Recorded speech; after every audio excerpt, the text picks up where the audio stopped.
Então, dando continuidade aí ao nosso conteúdo, né, nós estávamos falando de oscilador harmônico. Na aula anterior nós falamos do oscilador harmônico simples e hoje vamos continuar falando sobre os dois exemplos muito importantes aqui, que são o oscilador amortecido e o amortecido forçado.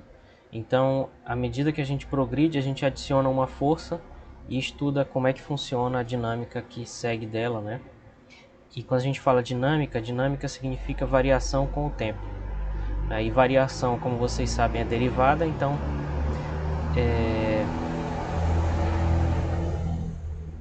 a gente estuda a variação com o tempo, logo tem derivada, logo surgem equações diferenciais, tá? Então aí é que o cálculo 3 entra para resolver essas equações diferenciais quando a gente adiciona outras forças, certo?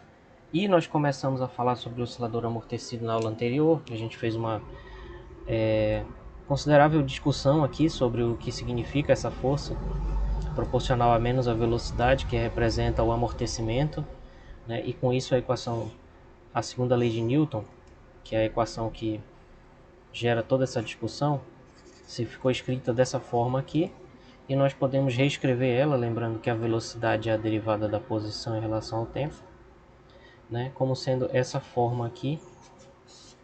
Então essa é a segunda lei de Newton. E introduzindo essas duas constantes, né, o ômega zero, que já havia aparecido no oscilador harmônico simples, mas também essa beta, que permite reescrever esse B sobre M que aparece aqui na equação, como sendo 2 beta, né? A gente consegue reescrever então essa equação diferencial dessa forma aqui. X 2 pontos mais 2 beta x ponto mais ômega zero ao quadrado x igual a zero, sendo que beta e ômega zero são constantes. Certo? Então essa é uma equação diferencial ordinária, linear, de segunda ordem, com coeficientes constantes, que é o que nós temos estudado aí. Já tem várias aulas que a gente está estudando só isso. Boa tarde, Eric. Então na aula anterior nós chegamos nessa equação, como eu disse, ideal linear, segunda ordem, coeficiente constante. E nós partimos então de uma solução inicial, que tem essa forma aqui da exponencial de lambda-t, que é o método que nós temos usado para resolver esse tipo de equação, bem aqui, né? Só que aí o que acontece? Quando a gente substitui essa solução, vimos no finalzinho da aula anterior, que substituindo, né, nós chegamos nessa equação característica aqui na parte de baixo aqui do slide, ó, essa equação característica que a gente chegou, né, que é uma equação cuja incógnita é o lambda, né? Lembrando que o beta e o ômega zero, apesar de serem também letras gregas, eles são constantes. O que está variando aqui, o que é incógnita, é o lambda. Tá? Então, resolvendo essa equação, nós vemos que, na verdade, esse delta ele é igual a 4 vezes beta quadrado menos ômega zero ao quadrado. Então, vai ter três possibilidades. Tá? Se o beta for maior que o ômega, então beta quadrado vai ser maior que ômega quadrado, né? O que significa que esse discriminante vai ser positivo. Então nós vamos ter duas raízes reais diferentes, e esse vai ser o caso que a gente chama de sobreamortecimento. Tá? Por quê? Porque beta representa o parâmetro de amortecimento, né? Ele vem do B, o beta, só para lembrar, ele é B sobre 2m. Então quanto maior beta, maior o amortecimento, a força de amortecimento, né? E só para a gente ter uma classificação, então, quando esse parâmetro é maior que o parâmetro da frequência natural, significa que o amortecimento está sendo mais forte do que a própria oscilação natural lá do oscilador em questão, né? E aí o subamortecido é o caso em que esse amortecimento é mais fraco do que o ômega zero, ou seja, menor que ele. E como acontece muitas vezes na física e na matemática, né, quando uma grandeza se anula, a gente fala que esse é um valor crítico, justamente por ser a separação entre dois casos distintos, bem distintos, né, que é o sobreamortecimento e o subamortecimento. É que tem um erro de gramática aqui, né? Se eu escrevi amortecimento, aqui deveria ser cimento também. Então é subamorteci.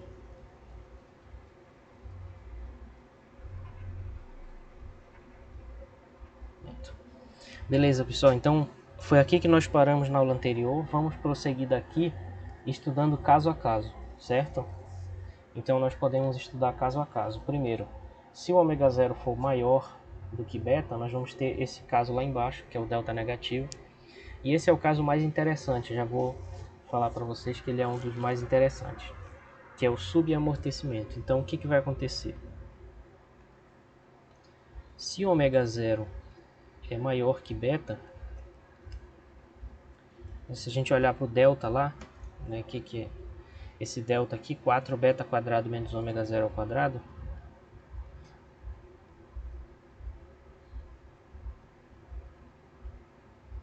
então na verdade, ó, se esse aqui for maior que esse primeiro, então na verdade esse delta vai ser negativo. Então ele vai ser um número imaginário, a raiz dele, né? Então para deixar isso explícito, a gente bota esse menos 1 já em evidência, porque aí já vai aparecer o i explicitamente. Então a gente bota assim, menos 4 vezes ômega zero ao quadrado menos beta quadrado. Deu para entender essa passagem aqui? Eu só botei o menos em evidência. Só que agora, botando o menos em evidência, como o ômega zero é maior que beta, significa que ômega zero ao quadrado é maior que beta quadrado, né? O que significa que essa diferença aí é um número positivo. Então eu posso separar essa raiz de delta como sendo a raiz de menos 1, aliás, menos 4, né? Vezes um número positivo, que é esse aqui, ômega zero ao quadrado menos beta quadrado. Esse número é positivo. Então esse aqui é positivo e esse aqui é negativo, tá? Então a raiz de delta vai ser a raiz desse número negativo, que é menos 4, vezes a raiz do número positivo, que é ômega zero ao quadrado menos beta quadrado. Tá? Então bem aqui, nesse caso, esse número vai ser um número real, a gente não tem o que mexer nele, só se a gente soubesse os valores, né? E esse aqui vai dar 2i. Então a raiz de delta, esse número aqui, dá 2i. Então a raiz de delta vai ser 2i raiz de ômega zero menos beta quadrado. Certo, pessoal? Então, com esse caso, lembrando que a solução era para lambda, então a solução para lambda vai ser menos b. O b, no caso, vai ser esse 2 beta aqui da equação característica, né? Vamos só escrever a equação característica aqui, que já ficou lá atrás.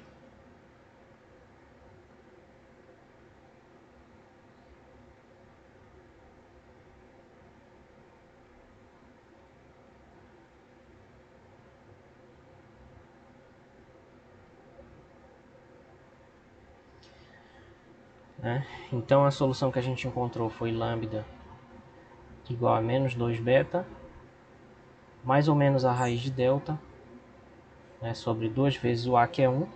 Então fica menos 2 beta, mais ou menos 2i raiz de ômega zero quadrado menos beta quadrado. Sobre 2, então lambda vai ser, na verdade, dividindo tudo por 2, menos beta, mais ou menos i raiz de ômega zero quadrado menos beta quadrado. Tá, esse vai ser o lambda. Então a gente pode dizer que tem, na verdade, um lambda a mais aqui, que vai ser aquele sinal de mais.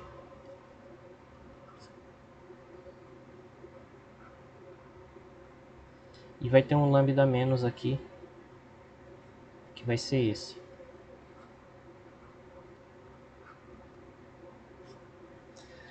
Certo? Então, na verdade, a solução x de t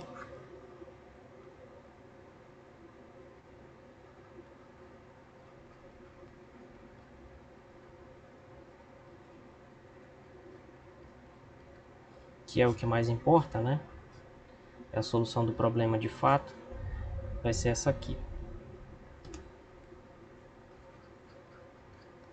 uma certa constante C1 vezes e elevado a esse lambda mais, vezes o tempo, mais uma certa constante C2 e elevado a lambda menos, vezes o tempo. Então esse C1 vezes e elevado a menos beta t mais i, só para facilitar eu vou chamar de ômega,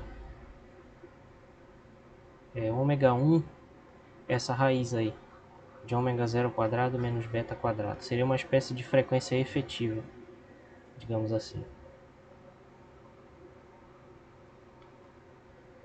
E ômega 1t mais C2 vezes e a menos beta menos i ômega 1t, certo? E aí, como nós vimos na aula anterior, né, nós sempre podemos reescrever isso, mas primeiro vamos botar essa exponencial real em evidência, que é e a menos beta t. Então fica C1 e aí ômega 1t mais C2 e a menos i ômega 1t. Então, como nós vimos na aula anterior, nós podemos reescrever esse termo todo como sendo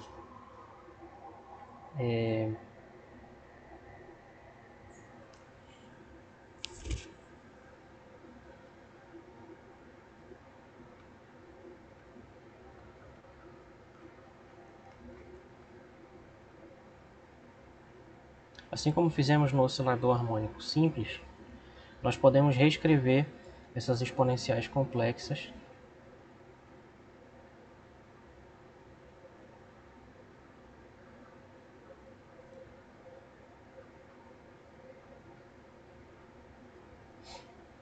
essa combinação aqui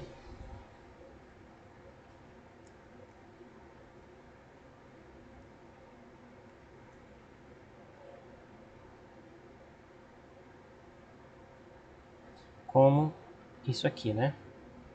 A vezes um cosseno de ômega 1t menos delta. Então, na verdade, né, a solução x de t a gente pode escrever como sendo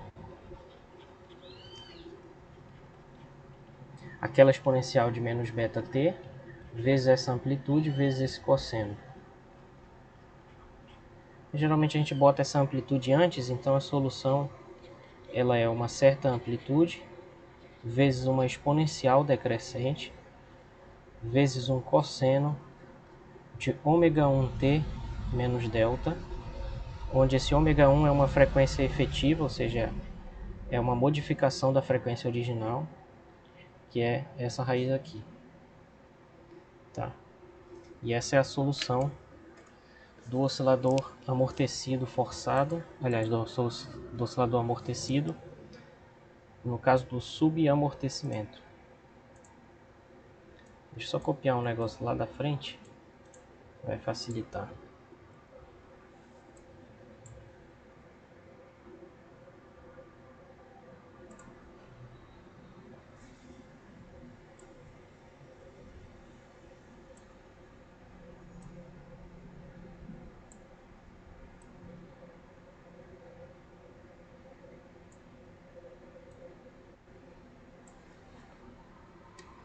Beleza, pessoal? Então é isso.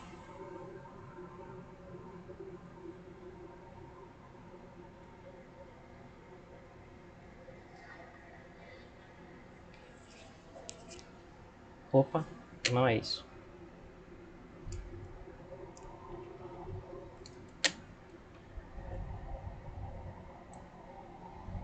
Essa aqui é a solução. Então olha só que interessante, pessoal, os efeitos de ter um amortecimento. Em primeiro lugar, a frequência mudou, tá? Se não tivesse amortecimento, a frequência seria ômega zero. Então agora eu vou elevar ômega zero ao quadrado, vou subtrair um termo ao quadrado e vou tirar a raiz. Quando eu faço isso, ele diminui. Isso significa que a frequência vai diminuir. Então se a oscilação era assim, a frequência vai diminuir, então vai aumentar o comprimento de onda. A onda vai se esticar um pouco mais. Então esse vai ser um dos efeitos do amortecimento. Outro efeito do amortecimento é a presença dessa exponencial decrescente aqui. certo? Então, na verdade, a solução vai ficar dessa forma aqui. Aqui de azul, a gente tem essa curva azul é a exponencial de menos beta t. Essa curva azul de baixo é menos a exponencial de menos beta t. O que acontece? A solução x de t vai ser essa curva vermelha.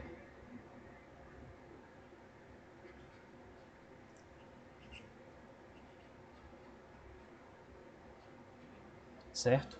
Por quê? Porque ela vai ser o resultado de multiplicar essa exponencial por um cosseno, que é essa função oscilatória que começa lá no 1, certo? Então, quando a gente faz essa multiplicação, a exponencial ela faz com que esse cosseno decaia. Então, em vez de ser um cosseno mesmo, vai ser essa curva vermelha, que é uma oscilação que vai ficando mais fraca com o tempo, certo? E eu não sei se vocês já viram, mas essa curva ela é tão interessante, tão importante, que ela é o símbolo de um centro de pesquisa que tem no Brasil, que vocês devem conhecer, que é o CBPF. Então esse é o símbolo do CBPF, na verdade. Ou era, antigamente, né? Aliás, acho que é o símbolo da escola do CBPF, estou me confundindo. O símbolo da escola do CBPF é justamente esse gráfico, ó. É um evento que tem lá, é o Centro Brasileiro de Pesquisas Físicas, fica lá no Rio de Janeiro, né? Aí eles têm uma escola, acho que é de 2 em 2 anos, tenho certeza. E o símbolo deles é justamente esse gráfico do oscilador amortecido forçado. É bem interessante. Não sei se eles usaram por um outro motivo, não sei se o motivo é de ser o oscilador, né? Porque enfim, a gente não conhece todas as aplicações que tem, mas curiosidade para vocês, enfim, é esse gráfico aqui, tá? E esse gráfico é bem interessante, porque na verdade ele representa a maioria das situações de oscilação que vocês já viram na vida, né? Sempre que a gente coloca uma coisa para oscilar, o que vai acontecer? A oscilação ela começa no máximo e aí ela vai ficando cada vez menor a amplitude, né? Porque esse tamanho aqui é a amplitude, né? Ó. Então na primeira oscilação a amplitude é grande, é essa aqui. Depois a amplitude vai diminuindo. Vai diminuindo e agora vocês sabem que na verdade ela diminui exponencialmente, então é bem rápido. Certo? Sendo que esse gráfico vai estar sempre entre essas duas exponenciais. Uma exponencial lá embaixo e outra aqui em cima, né? Então a exponencial é que vai dar a amplitude desse movimento que vai variar aqui. Alguém levantou a mão? Professor, então no caso, quanto maior o beta, maior vai ser o decaimento por segundo, no caso, por tempo? Exatamente. Exatamente. Justamente isso faz muito sentido fisicamente se a gente parar para pensar, justamente por quê? Porque o beta, na verdade, ele é B sobre 2m, então ele é essencialmente aquele parâmetro B que aparece na força, na força que representa o Resistência, né? amortecimento. Então, quanto maior o amortecimento, isso vai se refletir diretamente aqui na intensidade dessa exponencial, que vai fazer ele decair mais rápido. Tá É certo. Obrigado, exatamente professor. isso. Tá bom. É exatamente isso, bem observado aí.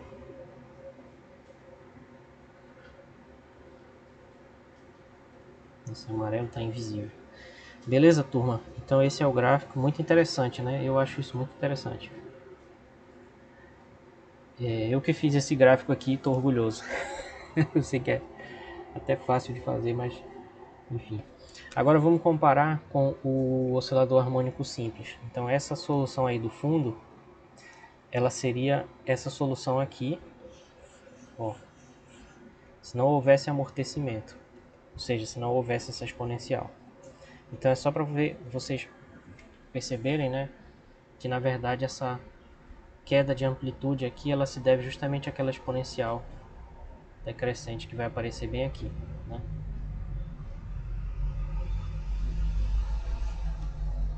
E se não fosse esse amortecimento, a oscilação seria perfeita, tá? Inclusive a gente poderia a gente poderia... Só um segundo.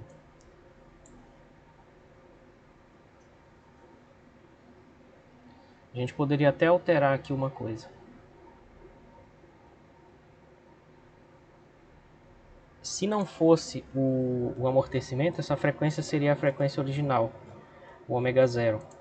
Deixa eu só rodar um negócio aqui para eu ter a variável aqui para usar.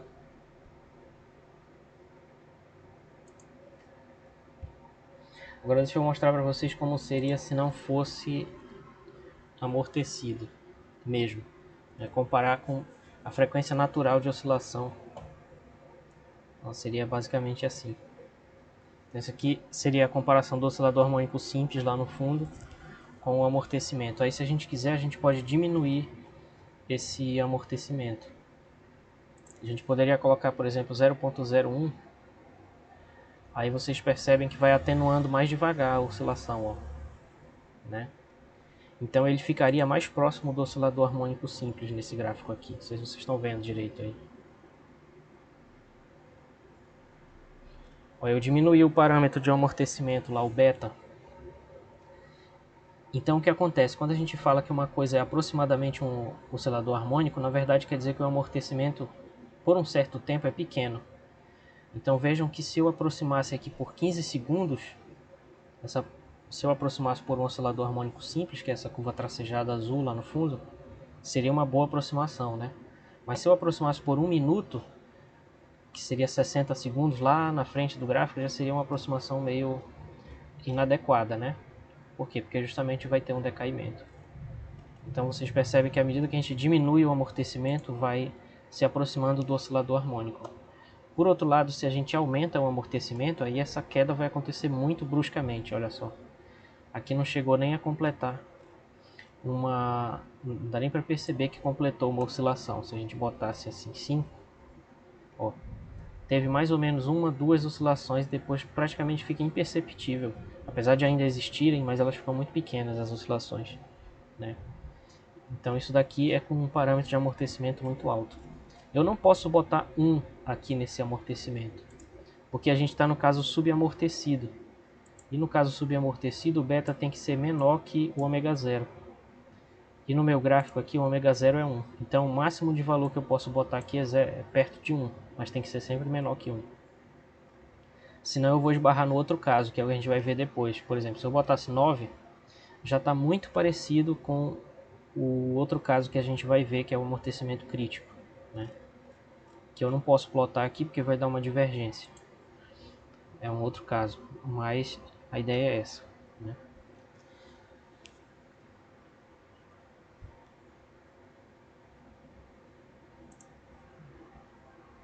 Bom, então voltando para a nossa discussão. E sobre a energia desse oscilador, já não vai ser uma energia constante, justamente porque tem uma força dependente da velocidade que vai provocar uma perda de energia. Então se a gente comparar essa linha azul bem suave que tem aqui, que eu vou pintar aqui de vermelho, ó, essa linha azul bem suave, que vai oscilando aqui, é a energia cinética. Aliás, é a energia cinética. Essa linha vermelha aqui do fundo, que eu estou passando aqui para vocês verem, é a energia potencial. A soma das duas é essa energia roxa aqui. Então vocês percebem que a energia ela vai diminuindo com o passar do tempo, tendendo a zero, porque o corpo vai tender ao repouso, onde não vai ter nem energia cinética nem potencial elástica, né? E, obviamente, como num sentido mais amplo, apesar da energia mecânica não ser conservada, mas a energia, num sentido mais amplo, é conservada. Então isso significa que toda essa energia que diminuiu foi para algum lugar. Então ela foi dissipada, provavelmente na forma de calor. Então essa linha azul grossa aqui está mostrando a energia que é dissipada com o tempo, né? Energia em função do tempo que foi dissipada. Certo, pessoal? Então é interessante ver também essa questão da energia. Bom, o amortecimento crítico, então, ele vai ser o caso em que o ômega zero, a frequência natural de oscilação lá do sistema é igual ao parâmetro de amortecimento beta. Então, nesse caso vai ser o amortecimento crítico. Então nesse caso o lambda ele vai ser simplesmente menos 2 beta dividido por 2 vezes A, né? Que é 1. Então o lambda vai ser menos beta. Então, como vocês sabem, a solução nesse caso, como nós estudamos, né, o caso delta igual a zero, a solução ela é a exponencial de lambda t vezes C1 mais C2 vezes t. Tá? E nesse caso o lambda é menos beta, então isso vai dar exponencial de menos beta t vezes C1 mais C2t. Só para a gente escrever em termos do que a gente tinha lá, lembrando que o beta é menos b sobre 2m, é b sobre 2m, então a gente poderia escrever esse x de t também como e elevado a menos bt sobre 2m vezes C1 mais C2t.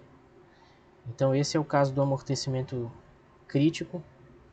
O que é interessante perceber é que apesar de ter esse tempo aqui, que poderia ser uma função crescente, né, uma reta, tem essa exponencial decrescente aqui, que tem esse aspecto aqui, que vai fazer com que a curva, na verdade, tenda sempre a zero, né?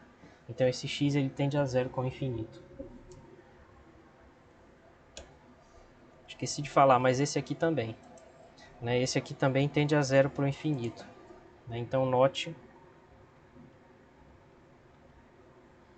é que x tende a zero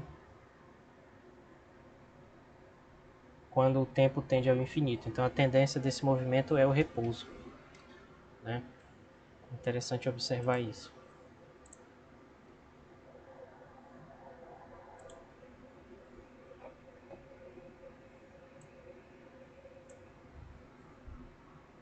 Certo? Então essa daqui é a solução para o amortecimento crítico. Vamos ver um gráfico então. Eu achei que eu fosse demorar muito para resolver essa equação, mas já estava tudo quase pronto, né? O gráfico é esse aqui. Tá? Então eu fiz esse gráfico tomando C1 igual a 1 e C2 igual a 0,1, tá? Nesse gráfico aqui.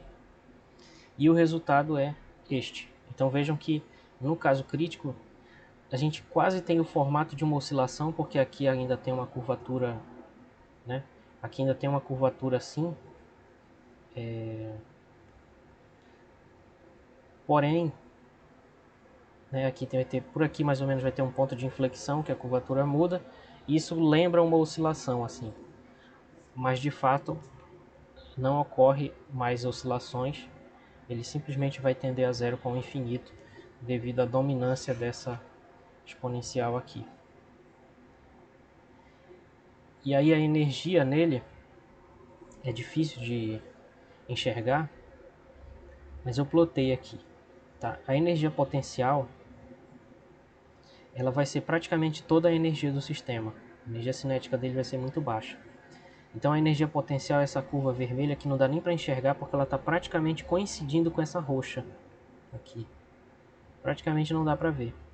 Por quê? Porque a energia cinética vai ser muito baixa nesse caso. Então eu tive que multiplicar por 1000 aqui para poder conseguir fazer esse gráfico. E deu essa curva azul aqui, a energia cinética. Tá? Então ela aumenta um pouquinho, chega no máximo e decai. E aí a curva roxa vai ser a energia total.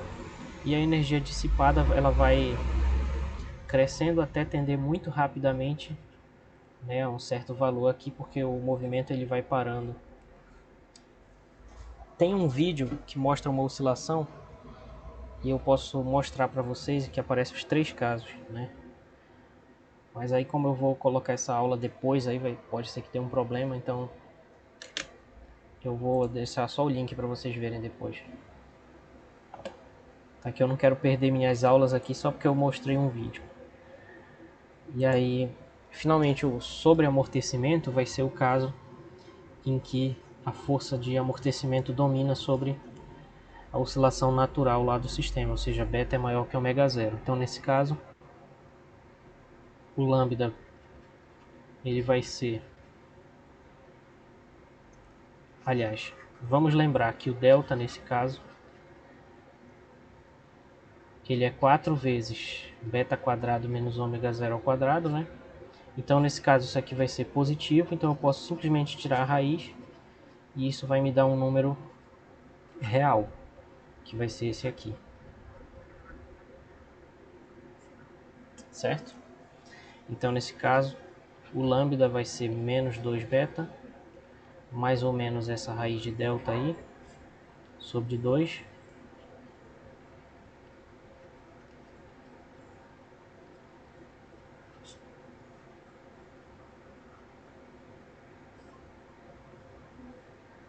Então o lambda vai ser menos beta mais ou menos a raiz de beta quadrado menos ômega zero ao quadrado, certo?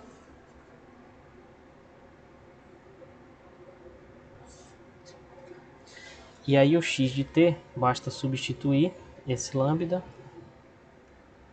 Então o x de t, como a gente tem duas raízes reais diferentes, ele vai ser desse tipo, c1 e elevada, vamos chamar lambda mais de t, e c2 e a lambda menos de t. Então substituindo os dois lambdas, fica e a menos beta t, mais essa raiz, t, mais c2 e a menos beta t, menos essa raiz aqui.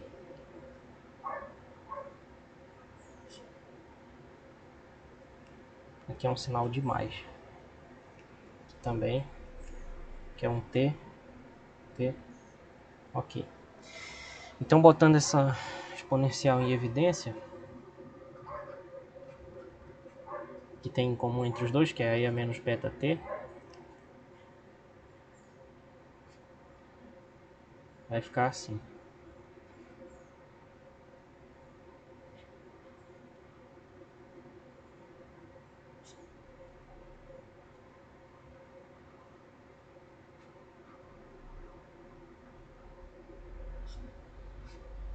Certo? Então essa é a solução no caso super amortecido ou sobre amortecido. Diga, Thiago. Só pedir para o senhor voltar pro outro slide rapidinho para me copiar. Tá. E outra coisa, acabou que não vai ter aula aqui até agora de 12h50. Se você quiser falar mais coisa ainda, só tá livre, basicamente. Ah, tá. Então, se vocês me permitem, eu gostaria de continuar mais um pouco, porque ainda tenho mais umas coisas para mostrar. Mas eu vou tentar não enrolar, tentar aproveitar o tempo. Aí você pode voltar para outro slide sem ser o antes Aham. desse? Esse aí? Obrigado, professor. Obrigado.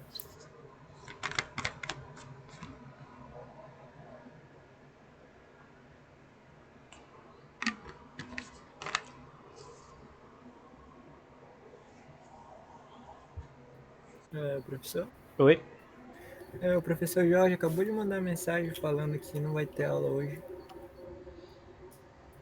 Sim, o seu colega aqui, acho que foi Ednilson que falou, não sei, tenho certeza.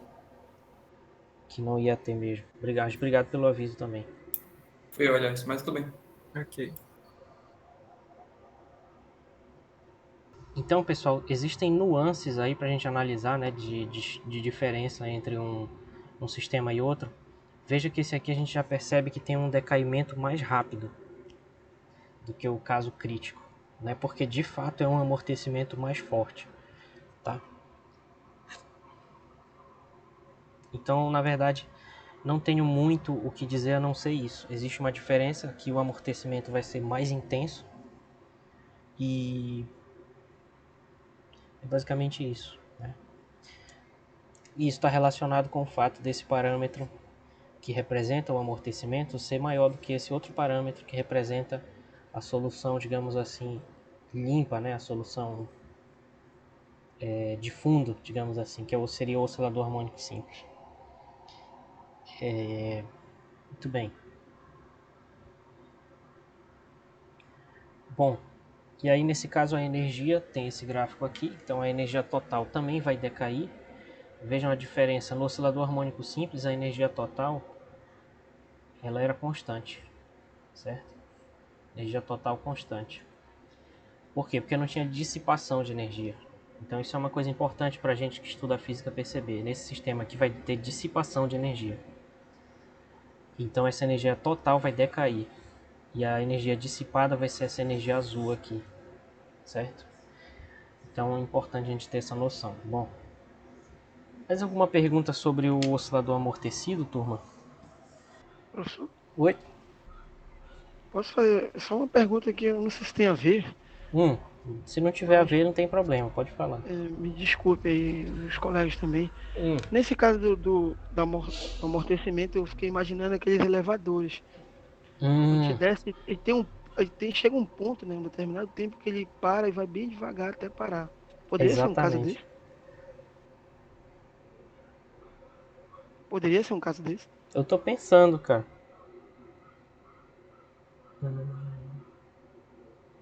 Eu acho que tem a ver, mas eu acho que não se encaixaria como oscilador. Eu acho que a questão do amortecimento tem a ver, sim. Porque ele vai fazendo uma força que vai justamente servir como um amortecimento, né? A E gente tem pode o também objetivo de observar frear ele. a gente pode também observar naqueles brinquedos que tem parque de diversão que fica muitas pessoas numa Pode cadeira. crer, né? Aí vem descendo e pula e para, se eu ver, vem bem devagarinho e para. Uhum, pode crer, verdade. Que aquilo ali já é um oscilador mesmo, né? Que ele fica fazendo assim, mas aí ele aumenta o amortecimento e vai. Pode crer, não tinha pensado nisso não. Tem tudo a ver, né? Não sei porque tu disse que não tinha nada a ver. Tem tudo a ver. É isso mesmo. Porque como a gente é físico, né, a gente pensa um monte de besteira para depois comprovar. Né? Pois é, a gente nunca sabe, né? Ah, mas obrigado, professor. Eu vou Ah, dar uma tá, pesquisada também sobre isso. Né? tá bom. Se tu achar alguma coisa interessante, traz aí pra gente. Beleza, pessoal. Então o oscilador forçado, que eu vou tentar não me alongar muito aqui, até porque eu não gosto de atividade física, né? Fiz uma piada, sou engraçado. Então vou tentar não me estender muito aqui. Falar sobre o oscilador forçado. Basicamente, o oscilador forçado é o oscilador amortecido. Então ele vai ter uma força restauradora.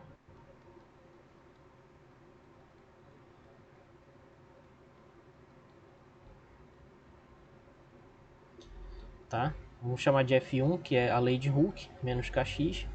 Além disso, vai ter uma força de atrito ou de resistência do ar, algo assim, que nós vamos chamar de força de amortecimento.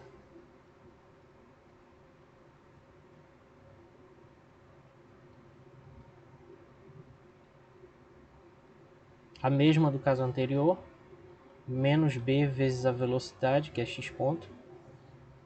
Mas além disso, vai ter uma força externa, tá? Uma força externa oscilatória.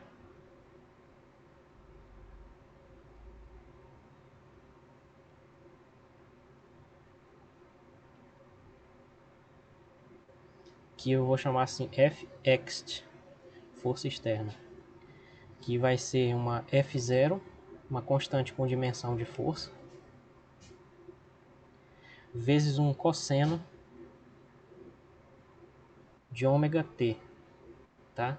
Então, o que vocês têm que imaginar agora é que existe uma força externa que varia com o tempo.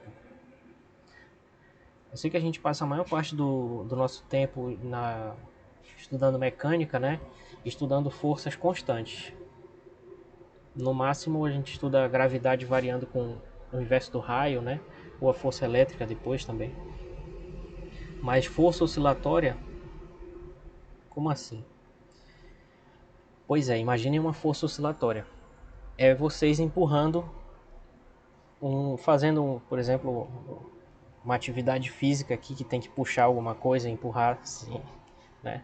Isso é uma força oscilatória, no sentido mecânico.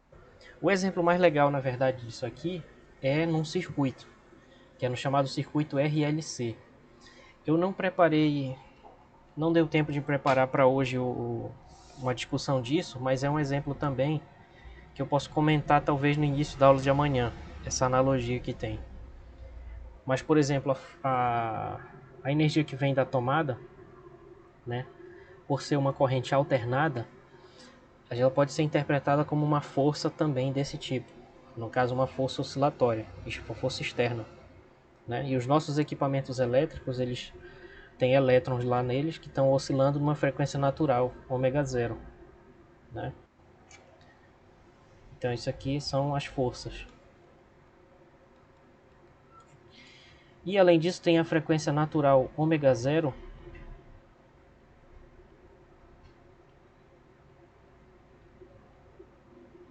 que é a frequência que seria do oscilador harmônico simples. Tá?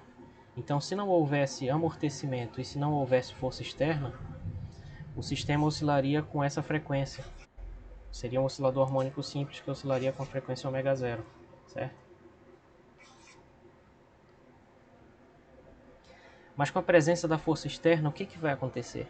Então vocês têm que imaginar isso. Imagine um oscilador harmônico simples, perfeito, ideal, igual que a gente discutiu quinta-feira.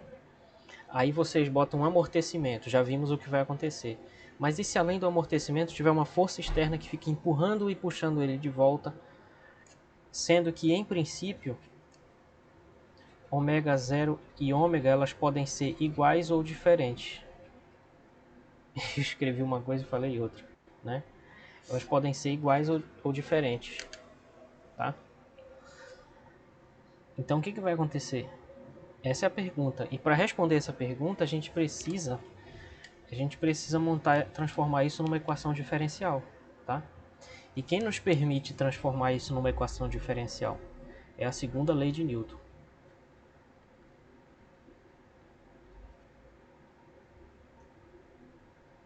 Segunda lei de Newton, que diz que a força resultante é massa vezes a aceleração. Nesse caso, em uma dimensão, a aceleração é x 2 pontos, né?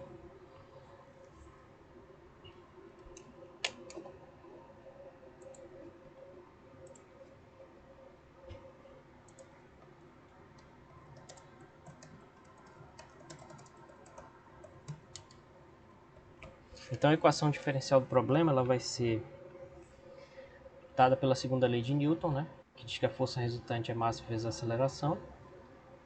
Então massa vezes a aceleração vai ser igual à soma das três forças que atuam, a F1, a F2 e a força externa.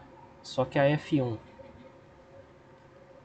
ela é menos kx, a F2 é menos bx ponto e a força externa é F0 cosseno de ômega t. Agora está começando a ficar mais interessante, né? Nossos problemas. Então, a gente passa esses dois aqui para o lado de lá. E aí mx 2 pontos mais bx ponto mais kx igual a isso aqui. Como é de costume a gente isolar o x 2 pontos, então a gente passa esse m dividindo.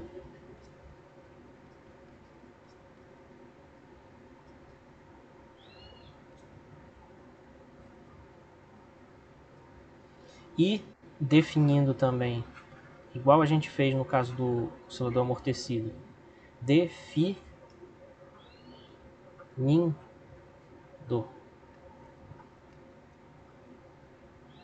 beta como sendo b sobre 2m e definindo ômega zero como sendo raiz quadrada de k sobre m, né? A equação ela vai ser essa aqui, x 2 pontos mais 2 beta x ponto mais ômega zero ao quadrado x igual a f0 sobre m cosseno de ômega t. Vocês conseguem perceber que tipo de equação é essa? Diga, Thiago. Professor, antes do definindo o P de M, não era para ter um X? Sim, com certeza. X ponto. Obrigado pela observação.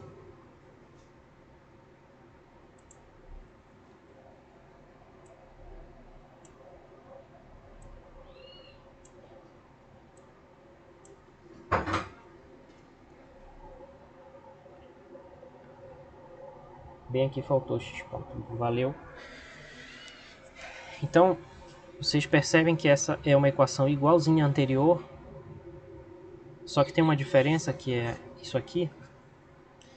Então, na verdade, esse último termo aqui, ele não depende de x, né? O que significa que ele é uma inhomogeneidade. Então, na verdade, essa vai ser uma equação diferencial ordinária, linear, de segunda ordem.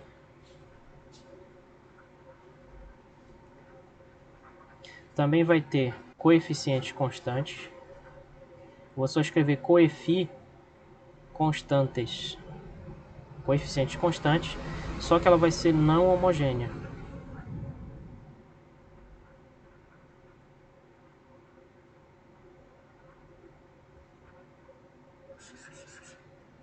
Não homogênea, tá? Então, para resolver essa equação, nós temos que encontrar a solução da parte homogênea e encontrar uma solução particular, tá? Só que a parte homogênea dessa equação nós já encontramos, certo? Por quê?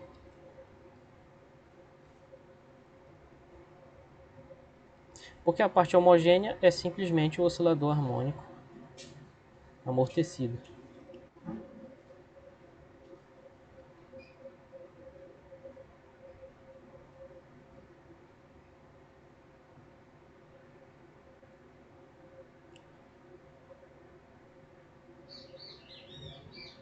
Que nós acabamos de estudar.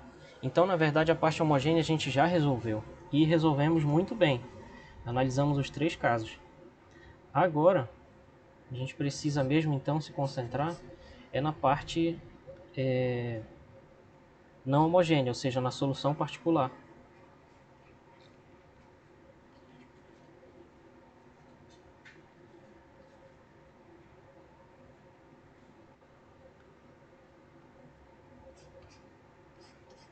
Certo, turma? Vocês concordam? Estamos de acordo até aqui? Sim, senhor.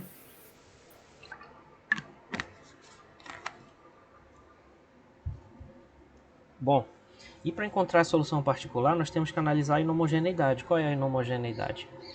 Então, a solução particular vai ser um xp de t, que é o que a gente quer descobrir. Para isso, a gente tem que analisar a inhomogeneidade. Inhomogeneidade. Palavra grande. A nossa inhomogeneidade é uma função do tempo, que é igual a f0 sobre m, cosseno de ômega t, onde notem que isso aqui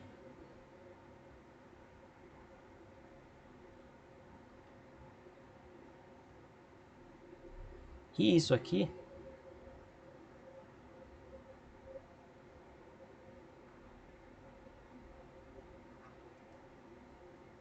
são constantes, né?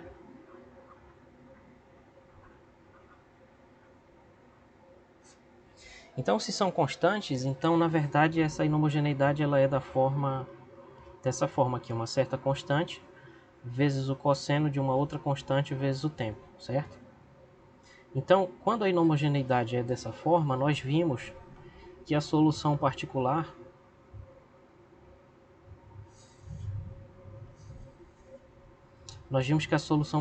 ela vai ser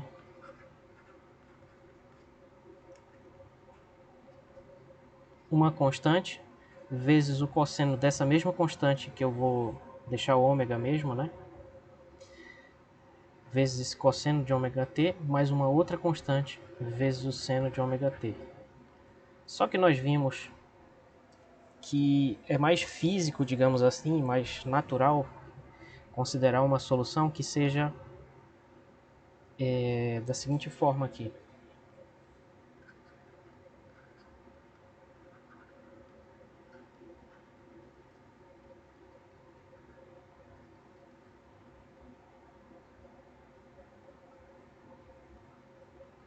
Que isso na verdade é totalmente equivalente a eu dizer que essa solução particular vai ser uma outra constante A vezes o cosseno de ômega t menos um certo delta, certo?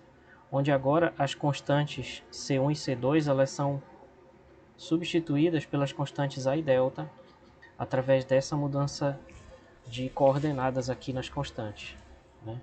De que C1 é igual a cosseno delta e que C2 é igual a seno delta. Eu vou só observar com vocês o seguinte, que o que mais importa na verdade é A e delta, porque eles têm um significado físico mais claro, amplitude e diferença de fase, né? Então na verdade nós vamos esquecer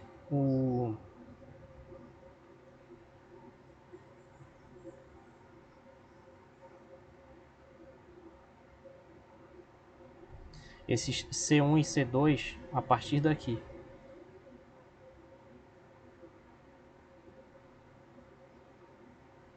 Por quê? Porque nós vamos trabalhar apenas com A e delta, tá? Então, se vocês forem no livro, não sei se eu estou super valorizando a minha aula, mas eu nunca vi no livro ele dizer por que eu posso supor que a solução particular é essa aqui.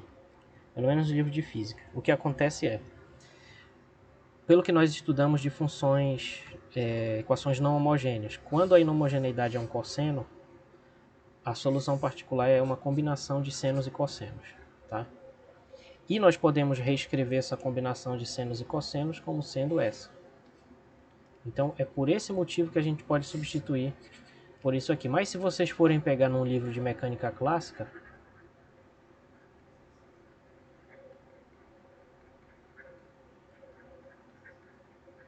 vai vir direto isso aqui, certo? Então está aqui a justificativa. A justificativa é, eu vou repetir. A solução particular é desse tipo quando a inhomogeneidade é um cosseno. Só que nós podemos reescrever e obter uma solução completamente equivalente, que é essa aqui. Por quê? Porque nós podemos fazer essa mudança de coordenadas nas constantes. Certo? Então eu acho que isso fecha uma ideia, né? Então, fechando essa ideia, a gente pode trabalhar com essa solução particular aqui. Eu vou... Então, beleza. Então, nós temos essa solução particular aqui, assim. Então, nós temos o seguinte problema. Resumindo,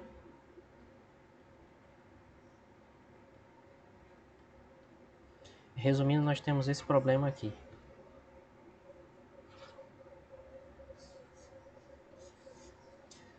Nós temos essa equação diferencial para resolver, para achar a solução particular apenas. Então, eu vou deixar xp aqui, né? Mais 2 beta xp ponto mais ômega 0 ao quadrado x particular igual a f0 sobre m cosseno de ômega t, notem a diferença entre ômega 0 e ômega, e uma solução particular que tem essa forma aqui, a cosseno de ômega t menos delta. Então esse é o problema que nós temos para resolver.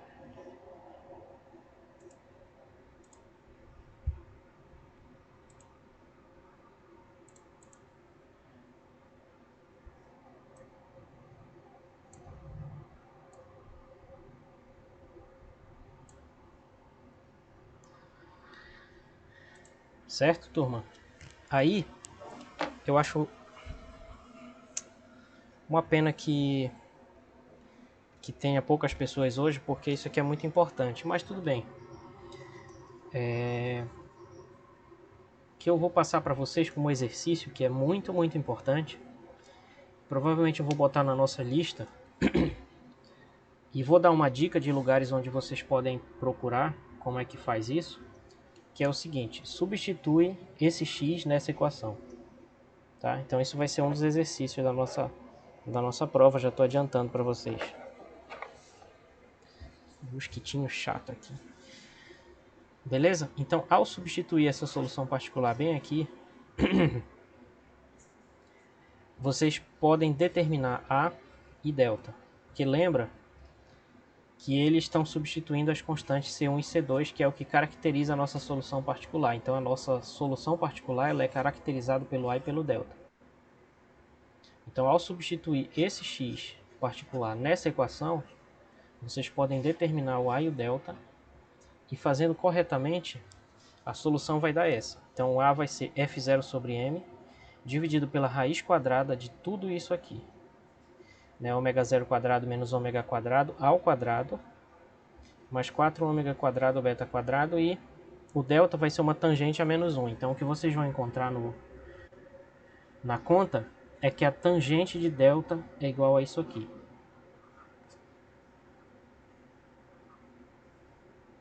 E como é que eu chego na tangente de delta? Eu tenho que achar o seno, achar o cosseno e dividir. Tá? Então já estou adiantando como é que faz. E esse vai ser um dos exercícios da prova, tá? E aí a gente chega finalmente no gráfico. Alguma pergunta por enquanto? Que eu ainda vou digitar isso aqui e mandar na lista para vocês. E vou dar uma dica de um livro, de 1 ou 2 livros onde vocês podem pesquisar essa solução, certo? Mas se tiver alguma dúvida agora, eu posso falar agora também.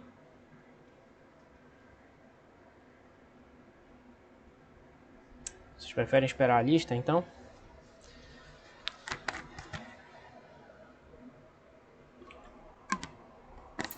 Pode ser. Tá bom. Então vamos comentar só esse resultado. Eu sei que eu pulei a solução. Eu até tenho aqui, mas enfim, eu queria que vocês fizessem não só por causa da prova, mas porque é importante fazer esse cálculo e enxergar esse passo, certo? E finalmente nós chegamos então nessa solução aqui. Olha só, a solução azul é a solução da parte homogênea que eu tomei como exemplo, o caso subamortecido. Então o que vai ser isso? O caso subamortecido vai ser a solução homogênea. Lembrando que a solução total, x de t, ela é igual à solução homogênea xh, né, somado com a solução particular, certo? Então nesse caso da solução homogênea, eu peguei como exemplo aqui o caso do subamortecido.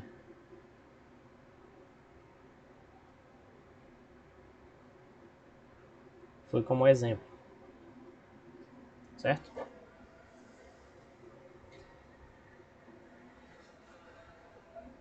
Então o que significa esse gráfico? Significa o seguinte: se não tivesse a força externa, o corpo ele seguiria esse caminho azul aqui, certo? Na verdade esse caminho não, essa oscilação aí, que nós acabamos de estudar nos gráficos anteriores lá, como sendo, né, aquela oscilação que vai oscilando, mas a amplitude vai diminuindo, nos casos subamortecido. A solução particular, nós acabamos de chegar nela. Ela vai ser uma constante vezes o cosseno de ômega t menos uma constante delta, certo? Então a solução particular é essencialmente uma função cosseno. Então vejam que a solução particular, que é essa verde, ela é muito semelhante, em forma ela é exatamente igual, mas ela tem condições diferentes, né, do oscilador harmônico simples, essa solução verde aí. Mas a verdadeira solução do problema é a solução completa, x de t. Olha só onde é que a gente vai chegar, pessoal. É muito interessante isso aqui. A solução completa, então, vai ser a solução da parte homogênea mais a solução particular.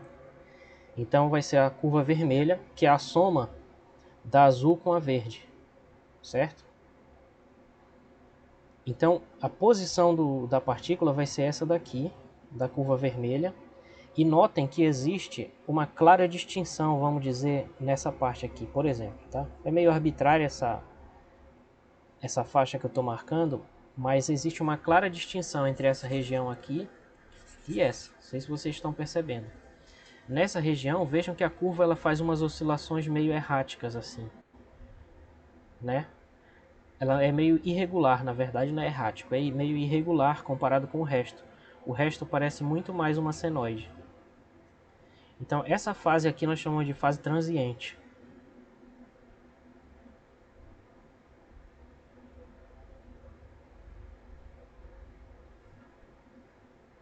Por que a gente dá um nome para isso? Por que isso é importante? Porque essa irregularidade aqui do início do movimento se deve à curva azul. Não à curva verde, porque a verde não muda nunca. Mas se deve à curva azul, que é a solução homogênea. E essa solução homogênea ela vai decaindo. Então ela só é importante aqui no início. Aqui no início ela vai ser grande, né? Depois ela vai decair, vai ficar menos importante. Então numa certa fase meio, grosso modo falando, nessa parte aqui, quem vai dominar a história ainda é a solução homogênea, ainda vai ser importante. E depois ela vai decair exponencialmente. Então essa solução homogênea ela é proporcional a uma exponencial que decai com o tempo. Então, pessoal, no caso do oscilador forçado, depois de um certo tempo, a parte mais importante é a solução particular, porque a solução homogênea vai decair com o tempo. E vocês percebem isso na medida em que a gente consegue perceber que a curva verde, que é a solução particular, vai se aproximando cada vez mais, da curva vermelha, que é a solução total. Então, após um certo tempo,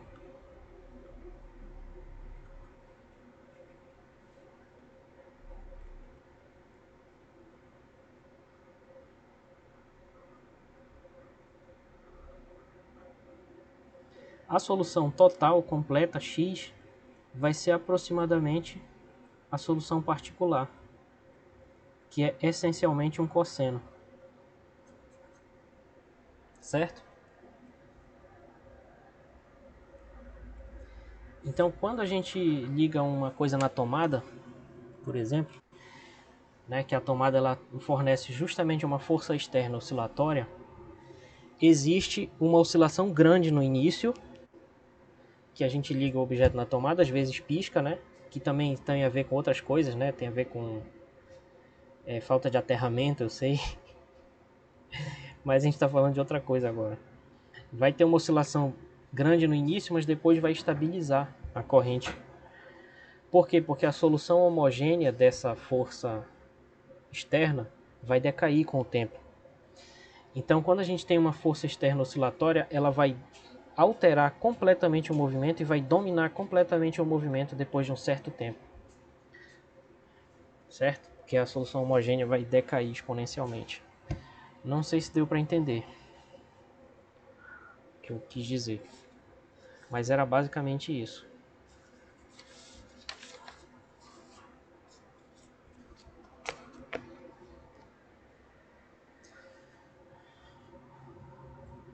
Beleza? Deu sim pra entender. Tá bom. Aí eu fiz esse gráfico aí no computador e eu deixei aqui embaixo os valores. Caso alguém queira reproduzir isso usando algum outro programa de computador, é só pegar essas fórmulas todas aqui, né, e plotar aqui no gráfico, certo? Então por hoje era isso, tá bom? Se ficou alguma questão, eu estou à disposição aqui. Senão, aí na próxima aula a gente já vai falar de outros assuntos. Tá gravando essa aula? Eu não entendi. Sim, tá gravado. Eu não entendi a outra pessoa que falou ao mesmo tempo. Só falou que tava bom? É isso? Não, eu só falei boa tarde. Ah, tá bom. O Jefferson que falou também junto comigo. Se quiser falar, Jefferson. Não, eu ia perguntar sobre a gravação, que eu não peguei o início da aula. Aí eu ia perguntar se estava Sim, gravado, sim. mas Tá já gravado. respondeu, né? Gravado. Tá, ok. Bom, então eu vou encerrar aqui.